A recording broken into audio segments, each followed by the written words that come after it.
بخشش اور نجات بنائے۔ قرآن کی ایک آیت مقدسہ میں نے تلاوت کی ہے، اس میں اللہ وحدہ لا شریک ارشاد فرماتا ہے وَمَا كَانَ اللَّهُ لِيُعَذِّبَهُمْ وَأَنْتَ فِيهِمْ۔ اے پیارے حبیب صلی اللہ علیہ وسلم، اللہ کی یہ شان نہیں ہے کہ وہ آپ کی امت پر عذاب نازل کرے۔ وَأَنْتَ فِيهِمْ، اے پیارے حبیب جب تک آپ ان میں موجود ہیں، سبحان اللہ، جب تک کسی قوم کے پاس رسول پاک صلی اللہ علیہ وآلہ وسلم کی ذات اقدس موجود ہوتی ہے تو اس مقام پر، اس جگہ پر عذاب نہیں نازل ہوتا۔ لیکن جس جگہ سے، جس خطے سے عدل اٹھ جائے، نظام اٹھ جائے، جہاں بے دینی اور لادینی جو ہے وہ پھیل جائے تو اللہ کی طرف سے عذاب پھر بھی نہیں آتا، آزمائشیں آتی ہیں، جھٹکے آتے ہیں، تاکہ بندہ جو ہے وہ جو ایک جھٹکا قیامت کا آنے والا ہے اس کی تیاری کر سکے۔ اللہ پاک انسان کو، یہ ترکی میں ہوا، شام میں، لبنان میں، جہاں کہیں بھی، آج سوات میں بھی جو ہے وہ اس طرح کا زلزلے کے تاثرات محسوس ہوئے۔ گرامی قدر حضرات، موت کا کوئی علم نہیں، گھڑیاں طے ہوتی ہیں ہر بندے کی، جانا ہر ایک نے ہے، لیکن کوشش کرنی چاہیے کہ بندہ جو ہے وہ ایمان اور توبہ کے ساتھ اس دنیا سے جائے۔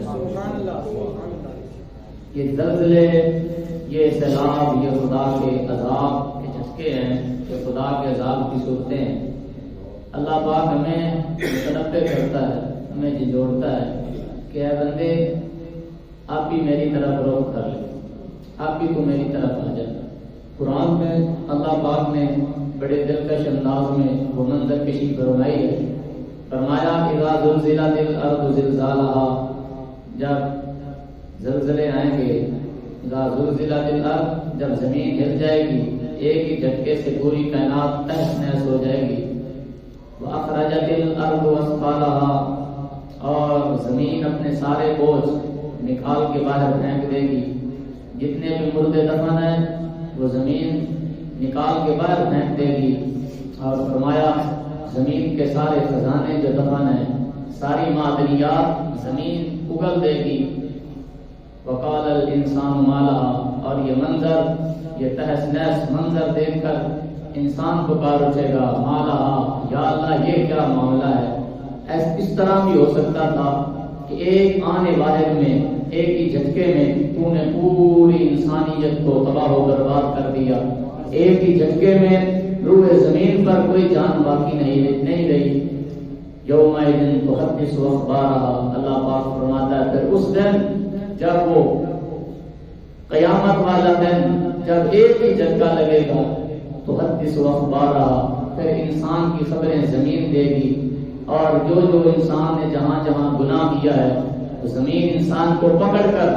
زمین کے ہر خطے سے اس انسان کے گناہ کی آواز آئے گی۔ گرامی قدر حضرات، حاملہ عورتیاں اپنے حمل گرا دیں گی، حاملہ عورتیں دہشت اور وحشت قیامت کتنی ہوگی کہ ان کے حمل ضائع ہو جائیں گے، حتیٰ کہ جگر پھٹ جائیں گے، کلیجے پھٹ جائیں گے، اور پہاڑ ریزہ ریزہ ہو جائیں گے۔ یہ قرآن کا ترجمہ ہے۔ اور پہاڑ آپس میں ایسے روئی کی طرح اٹھ رہے ہوں گے۔ گرامی قدر حضرات، آج ترکی میں دیکھیں، شام میں دیکھیں، کہاں گئے وہ رشتے، کہاں گئے وہ ناطے، کہاں گئی وہ جدادیں، کہاں گئی وہ بلڈنگیں، کہاں گئی وہ گاڑیاں، کہاں گئی وہ منزلیں، اور کہاں گئی وہ شان و شوکت کے ساتھ ٹہلنا۔ گرامی قدر حضرات، آنے واحد میں جو ہے وہ کیا تھے اور آنے واحد میں کیا ہو گئے۔ رب تعالیٰ یہ سارے جھٹکے اور سارے معاملات ہمیں سمجھاتا ہے، انسان کو متنبہ کرنے کے لیے کہ انسان تجھے میں نے موقع دیا ہے، لیکن افسوس، سخت افسوس کہ آج ہم نے آخرت کو اس طرح بلا دیا کہ ہمیں صرف ویڈیو دیکھ کر تو ہم کہہ دیتے ہیں یار بہت برا ہوا۔ ہم نے کبھی رات پہنچ کر اللہ کے حضور روئے نہیں، ہم نے کبھی توبہ اور استغفار کے ندامت کے آنسو نہیں گرائے، ہم نے کبھی اپنے گناہ یاد کر کے شرمندہ نہیں ہوئے، ہم نے اتنا بڑا عذاب دیکھ کر بھی نصیحت نہ پکڑی۔ ہم میں اور آپ میں آج بھی ایسے لوگ موجود ہیں، رب کے عذاب کی صورتیں دیکھ کر عذاب اور کی تنبیہات کو دیکھ کر آج بھی انسان کو نماز کی توفیق حاصل نہیں، آج بھی انسان فلمیں ڈرامے دیکھنا نہیں چھوڑ رہا، آج بھی بے حیائی کا عروج ہے، آج بھی خوش چیزوں کو دیکھنا نوجوان نے نہیں چھوڑا۔ گرامی قدر حضرات یاد رکھو، اللہ پاک فرماتا ہے انسان تجھے اپنے رب میں کس چیز کے بارے میں، رب کے معاملے میں تو غافل ہو گیا ہے۔ یا ایھا الانسان، اے انسان، ما غرک بربک الکریم، تیرا رب تو بڑا کریم تھا، تیرا رب تو بڑا لاجواب رب تھا، تیرا رب تو بڑا عظیم رب تھا۔ 70 سال تو نے گناہ کیے، اپنوں نے ہی تجھے اٹھا کر ایک کوٹھری میں پھینک دیا، تیرے مرنے کی دعائیں کرنے لگے۔ تیرا رب تجھ سے اتنا پیار کرتا ہے، لوگوں نے دعائیں مانگ مانگ کر تجھے موت دی، جب تو مر گیا تو لوگوں نے کہا جلدی کرو بدبو نہ پیدا ہو جائے، لیکن اللہ فرماتا ہے میں نے حکم دیا اسے خوبصورت کپڑے پہنائے جائے، اسے دلہا بنایا جائے، ساری زندگی اگرچہ اس نے خوشبو نہیں لگائی اسے خوشبو میں لگائی جائے، ساری زندگی اس نے سجدے نہیں کیے مگر مقام سجدہ پر خوشبوئیں لگائی جائیں، ساری زندگی اگرچہ اسے کسی نے پھول نہیں ڈالے آج اس کی میت پر پھولوں کے ہار چڑھائے جائیں۔ یا اللہ یہ کس لیے انتظام ہو رہا ہے؟ شیر مر جائے تو روڑی میں پھینک دیتے ہیں، بڑی بڑی اعلیٰ چیزیں مر جائیں تو باہر پھینک دی جاتی ہیں کہ یہ نکارا ہو گیا، روح نکل گئی، اصل چیز نکل گئی، یہ تو نکارا ہو گیا، اسے باہر پھینک دینا چاہیے۔ فرمایا نہیں، اب ہی تو میری وفا کا پتہ چلے گا، اس نے 70 سال مجھ سے بے وفائی کی ہے، میں تنبیہات کرتا رہا مگر ابن آدم کو کوئی ہوش نہ رہا، لیکن میں پھر بھی اس بندے کے ساتھ وفا کروں گا۔ اس نے 70 سال میری بارگاہ میں نہیں آیا لیکن میں پھر بھی اس پہ احسان کروں گا۔ اے کائنات والو جنازہ آ رہا ہے، اللہ کا شاہکار آ رہا ہے، تم کھڑے ہو جاؤ۔ ساری زندگی جس کے لیے کوئی کھڑا نہیں ہوا، اس دولہا جو کندھوں پر اٹھا کے لایا جا رہا ہے، فرمایا ایسا ایسا چلنا اسے کہیں جھٹکا نہ لگ جائے۔ اللہ کے شاہکار کو جو آج اللہ کا مہمان بننے والا ہے، اللہ کی دی ہوئی عزت چیک کرو، اللہ کا دیکھا ہوا دیا ہوا قدر چیک کرو۔ فرمایا ایسا چلنا کہیں سے تکلیف نہ ہو جائے، اس کا منہ قبلہ کی طرف رکھنا، اسے خوشبو میں لگاؤ، جب یہ آ رہا ہو تو اس کے لیے کھڑے ہو جاؤ، اور جب یہ گلی سے گزرے تو پتا چلے محمد عربی کے غلام کا جنازہ جا رہا ہے، اور تم سارے اس کو آگے رکھو۔ خبردار جب جنازہ جا رہا ہو تو اس کے آگے نہ چلے، اس کو سب سے آگے رکھو، امام کے بھی آگے رکھے، کہا ہاں امام کے بھی آگے رکھو۔ یہ کہاں کا مسافر ہے، یہ کہاں جا رہا ہے؟ فرمایا اگرچہ بے وفائی کر کے آ رہا ہے، اگرچہ اس نے سجدے قضا کیے ہیں، اگرچہ یہ اللہ کا نام فرمان رہا، مگر لا الہ الا اللہ محمد رسول اللہ پڑھ کے آ رہا ہے، محمد عربی کی رسالتوں کا اقرار کر کے آ رہا ہے، اللہ کی وحدانیت کا نام لے کے آ رہا ہے۔ فرمایا قبر میں جب پہنچو خوبصورت بنائی جائے، VIP ماحول بنایا جائے، پھر اس کے اوپر جناب پھولوں کی چادریں ڈالی جائے، پھر اس کو اٹھا کر آہستہ کے ساتھ اللہ کے سپرد کیا جائے، پھر اللہ فرماتا ہے پیارے قبر کی وحشت میں یہ گھبرا جائے گا جس تیرے نام کو سن کر یہ زندگی میں روتا رہا، تیری دید کو یہ ترستا رہا۔ پیارے قبر میں جاؤ، اسے اپنا جلوہ دکھاؤ تاکہ تمہیں دیکھ کر یہ سوالوں کا جواب دینے میں آسانی سے محسوس ہو۔ بندہ مومن رب کا احسان یہ ہے کہ دنیا میں رہتا ہے رب تجھ سے پیار کرتا رہتا ہے، قبر میں جاتا ہے محمد عربی بھی پیار کرتے اور اللہ بھی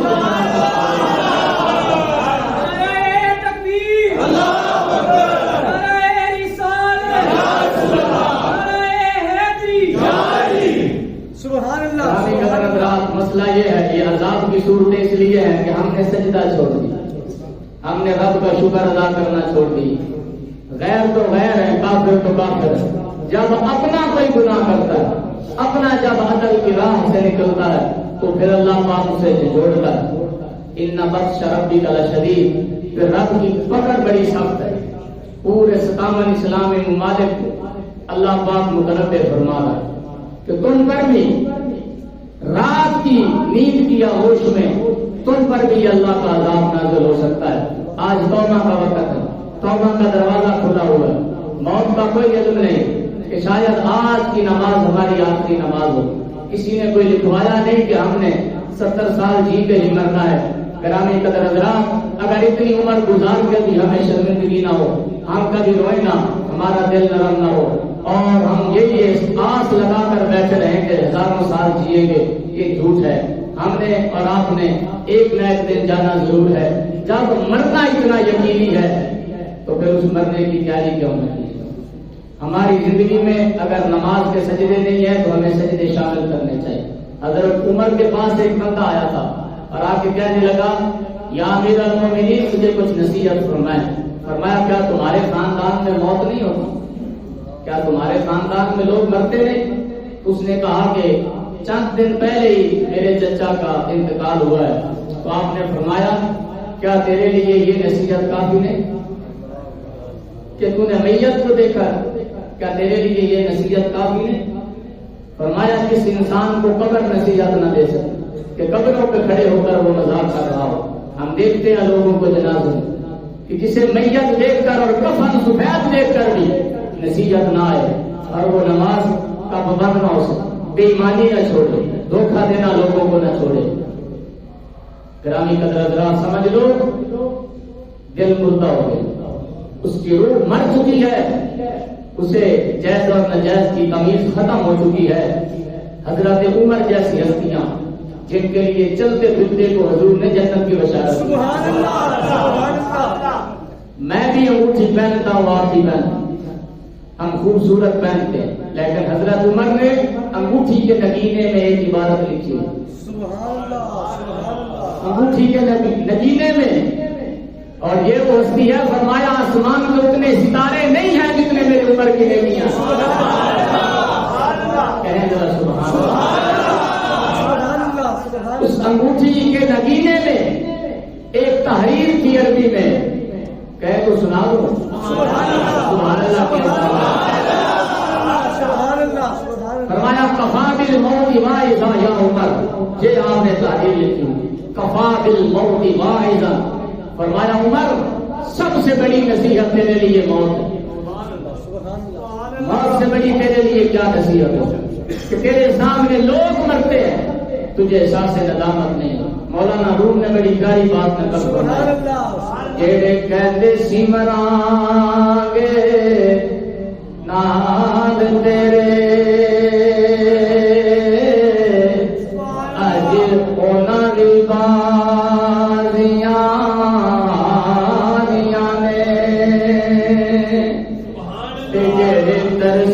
سن دید نو دن راتی اج انہاں دی باریاں ماریاں نے۔ اے باریاں کہڑیاں نے؟ فرمایا جدوں بندہ اپنی والدہ نو، والد نو، آدھے عزیز نو، جنہاں کو بغیر ایک منٹ بھی بندے دا نہیں گزرتا، جدو قبر وچ بندہ رکھدا ہے پھر لوگ یا دن گانا لا کے ذرا الماریاں بند کر دیو، سوراخ بند کر دیو، کدھر مٹی نہ گر جائے، اس کی منظر کشی کر دیا ہویا۔ شاعر کہتا ہے تیرے ترس دے سن عید نو دن راتی اج انہاں دی باریاں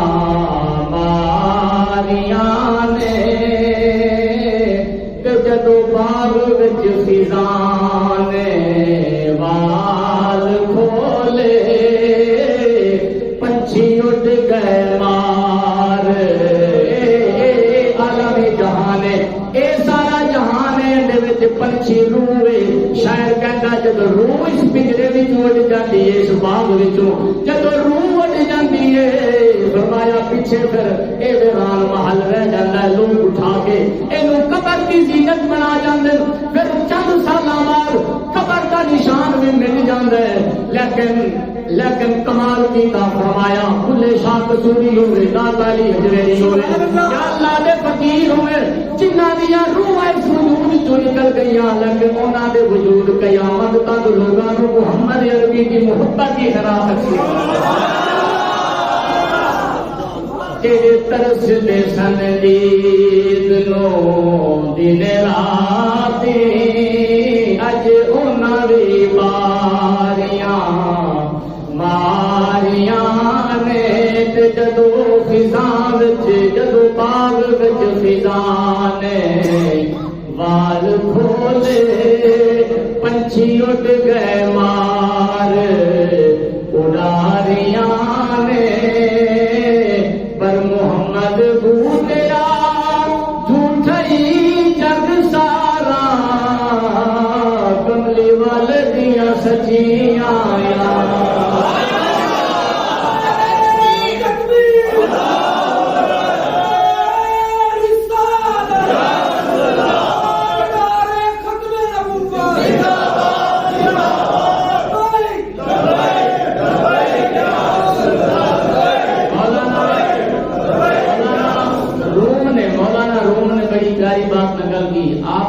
کہ ایک جزیرے کا نظام یہ تھا، سیاسی نظام، ایک جزیرہ تھا، اس کا سیاسی نظام یہ تھا کہ ہر سال کی پہلی تاریخ کو بادشاہ کو اس کے عہدے سے ہٹا دیا جاتا، اس ساحل پر جو بھی پہلی دفعہ بندہ آتا یا اس جزیرے پر سب سے پہلے آتا صبح، اس کو جو ہے وہ اٹھا کر تخت پر بٹھا دیا جاتا۔ بڑی مشہور روایت ہے اور بڑی مشہور حکایت ہے۔ اس دن جب بھی کسی کو جو ہے وہ اٹھا کے لایا جاتا، اس کو کہا جاتا ایک سال کے لیے ہم تجھے اپنا بادشاہ منتخب کرتے ہیں، سال کے بعد جب آخری تاریخ ہوگی ہم اٹھا کر ساتھ ہی یہ درندوں سے بھرا ہوا وحشتناک جنگل ہے، ہم تمہیں وہاں چھوڑ رہے ہیں۔ ہر بندہ خوشی خوشی قبول کر لیتا، چلو ایک سال کو جو ہے وہ عیش کریں، آرام کریں، ایک سال کے بعد جو ہے وہ دیکھا جائے گا جو بھی معاملہ ہوگا۔ برحال یہ نظام چلتا رہا۔ ایک دن اس ساحل پر سال کی پہلی تاریخ کو ایک بندے کو لینے کے لیے گئے، ایک تاجر تھا، بڑا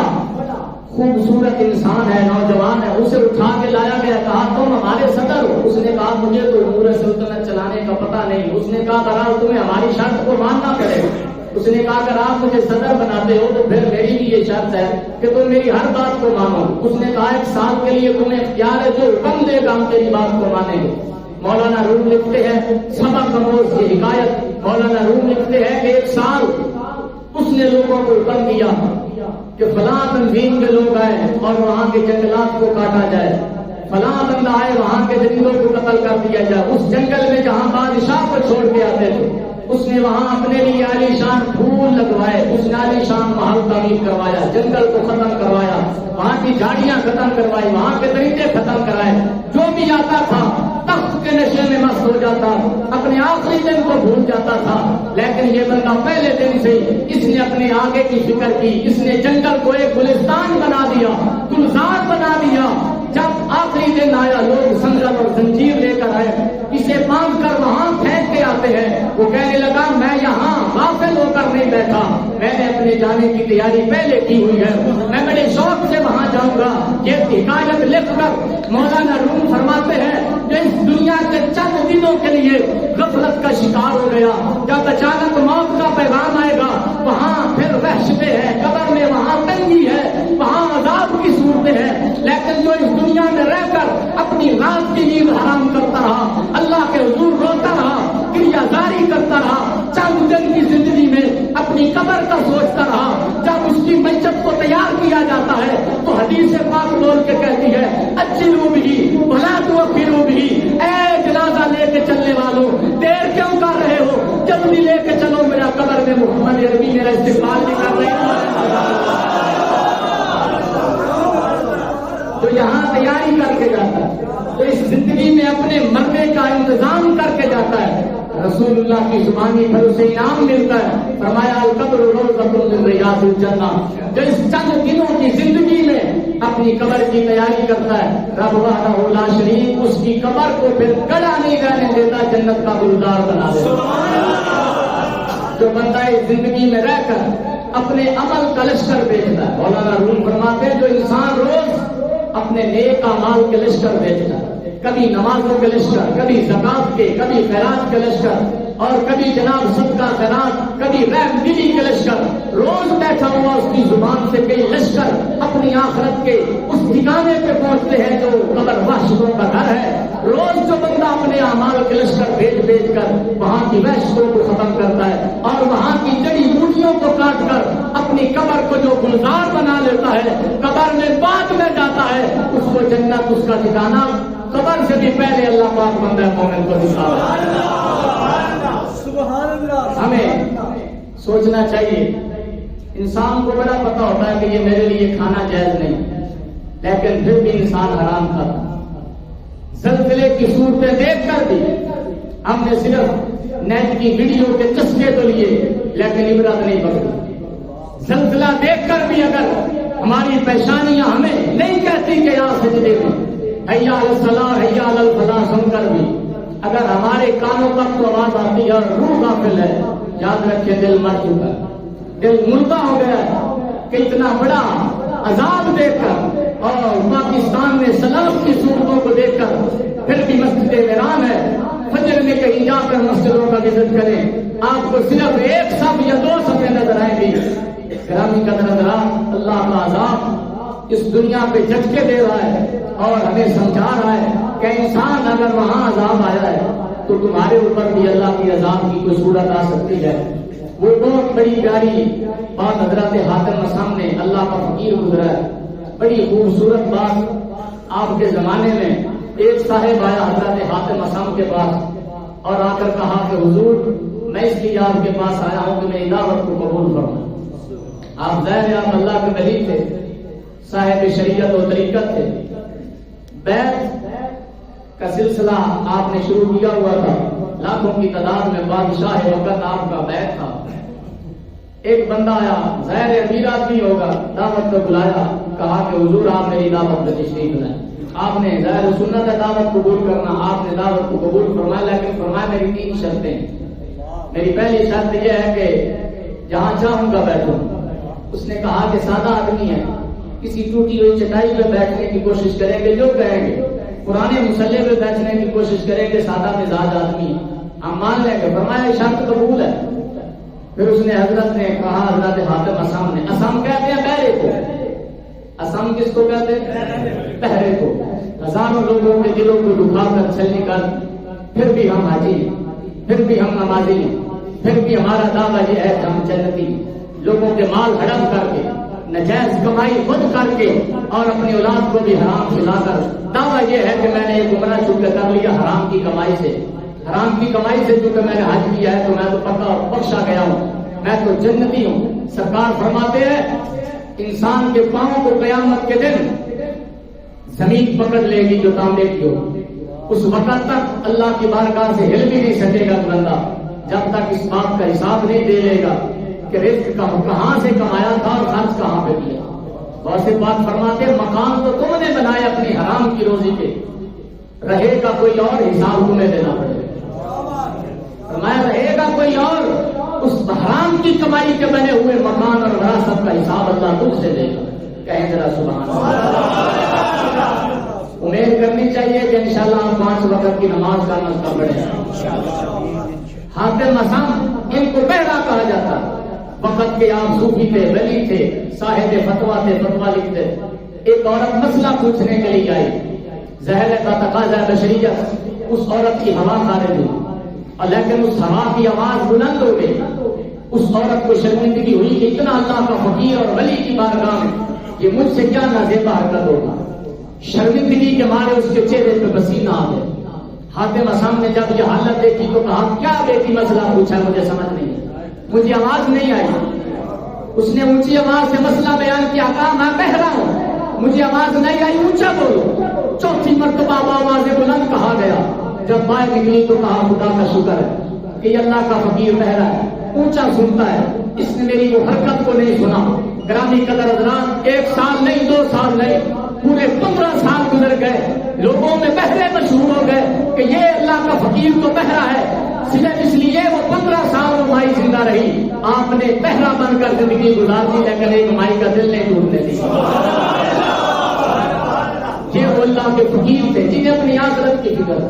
جنہوں نے اپنی قبر کو روشن کیا، تماشا نہیں بنایا اپنی زندگی، جنہوں نے اپنی پیشانیوں کو سجدوں کے نور سے روشن رکھا، جن کے ایمان اور دل درود پاک کلمہ طیبہ اور حلال کے رزق سے روشن ہو چکے تھے۔ ایسے سبحان اللہ۔ سارے کتنے لوگوں نے جنہوں نے پتا میں بے ایمانی کی روزی کما رہے لیکن پھر بھی جان بوجھ کے یار مجبوری یہ کی کریں، پتا میں حرام کھا رہے ہیں لیکن پھر بھی تلو ہے حرام کھانا، پتا میں بینک میں جیڑا معاملہ کر رہا ہے سود کا نظام ہے، میں پلاٹ سود پہ لیا ہے، میں زکات نہیں کرتا، میرا مال حرام ہے میرے بچہ مال، لیکن نفس شرمندہ نہیں، انسان شرمندہ نہیں، دھوکہ کر کے قتل کر کے نجائز کر کے نہیں، اگر شرمندگی نہیں، 1,00,000 روپیہ نجائز شادی پہ اڑا کے، لکھاں روپیہ فضول شادی کے فنکشن پہ اڑا کے،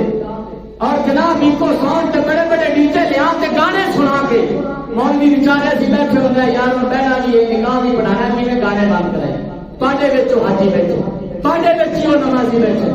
تواڈے وچ تلاوت قرآن کرنے والے بیٹھے، جڑے جناب شادی حال میں اسلام کو پرا سٹ دے، جڑے جناب باہر بازار دے اسلام کو پرا سٹ دے، یار اللہ عذاب خبر کیوں آ گئی، اللہ تو بڑا مہربان ہے، عذاب کیوں آ گئی؟ اللہ قرآن میں فرماتا اللہ نہیں عذاب نازل کرتا، یہ تمہارے اپنے کیے ہوئے کرتوتوں کی سزا ہے جو تم نے اپنے ہاتھوں سے کرتوتوں کہیں ذرا سبحان اللہ۔ ترکی میں زلزلے سے بھی بڑا جو نقصان امت مسلمان کو ہوا وہ کیا ہے؟ ترکی میں بڑا نقصان ہوا ہے،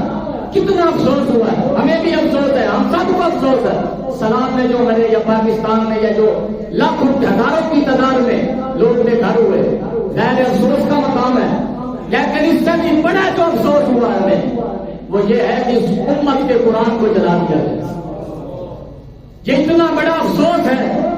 ساری انسانیت کی سجدہ ریز ہو جائے، اس گناہ کا کفارہ نہیں ہو سکتا، لیکن ہمیں چونکہ احساس نہیں، جس دور میں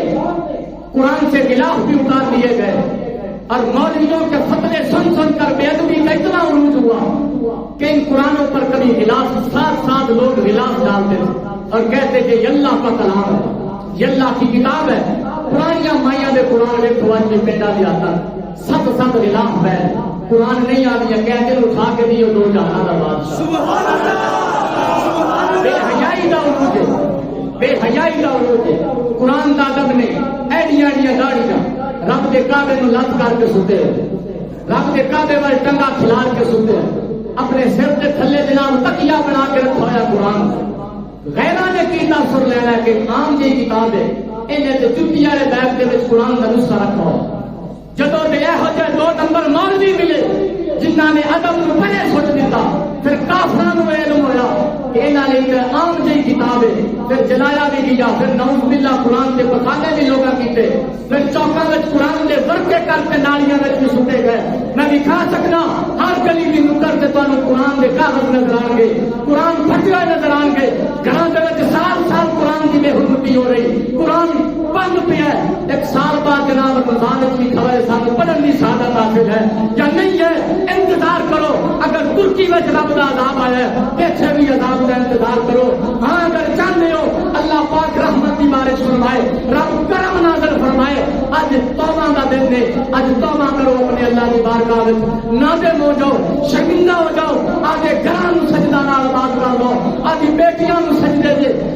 دے نور نہ روشن کرو، اپنے گھر کو اپنی اولاد دے پیشانیاں سجدے دے نور نہ روشن کرو۔ میں انشاءاللہ العزیز ملک پاکستان دے وچ خیر ہو جانی ہے، پورے عالم اسلام وچ بھی اللہ پاک آج کے ذرا سبحان اللہ۔ حضرت حاتم اسم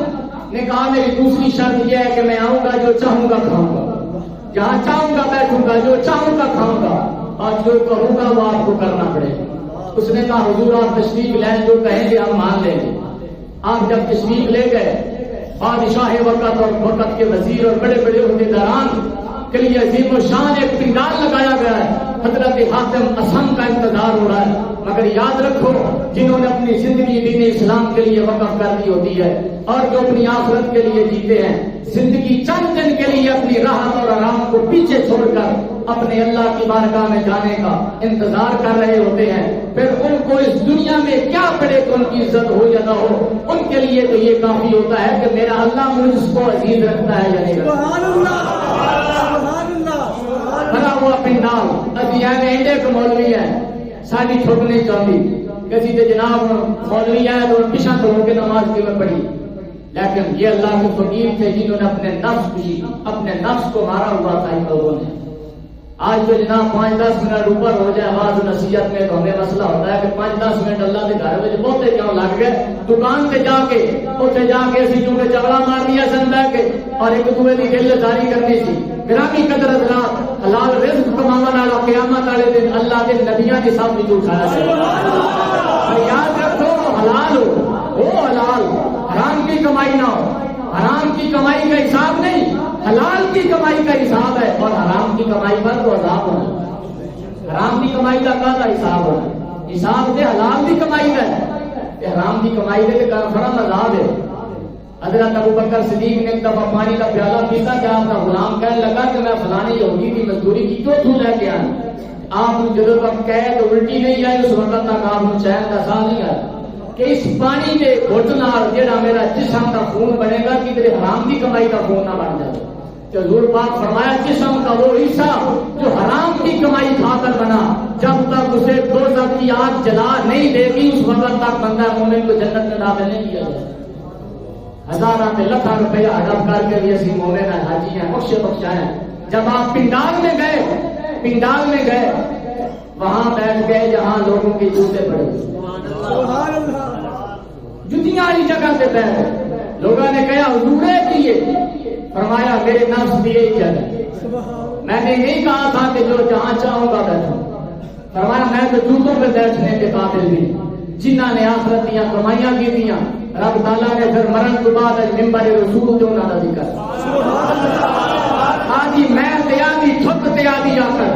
اور پہی کے ترکی میں ساری آ کر اور رڑ گئی سلام میں ساری آکڑا تے ساریاں جناب چدرا ہٹا تے سارے مان تے سارے تکبر ایک ہی چٹکے دے رب نے فنا کر کے رکھ دیتے، مگر یاد رکھو محمد عربی دے غلاماں دیاں قبراں بھی رب تعالیٰ دے آباد نہیں ہون دیندا، رب انہاں دیاں قبراں دے گج کے ذرا سبحان اللہ۔ فرمایا جو چاہوں گا کھاؤں گا، کھانے کا وقت آیا، حضور کھانے کی میز پہ تشریف لائے، آپ نے اپنی جیب سے جو حلال کی کمائی کی خشک سوکھی روٹی کر دی، دونوں کھانا شروع کر۔ حضور بادشاہ وقت ہے، ان کے سامنے توہین ہو رہی ہے آپ کی، آپ اتنے بڑے اللہ کے ولی ہیں، اور یہ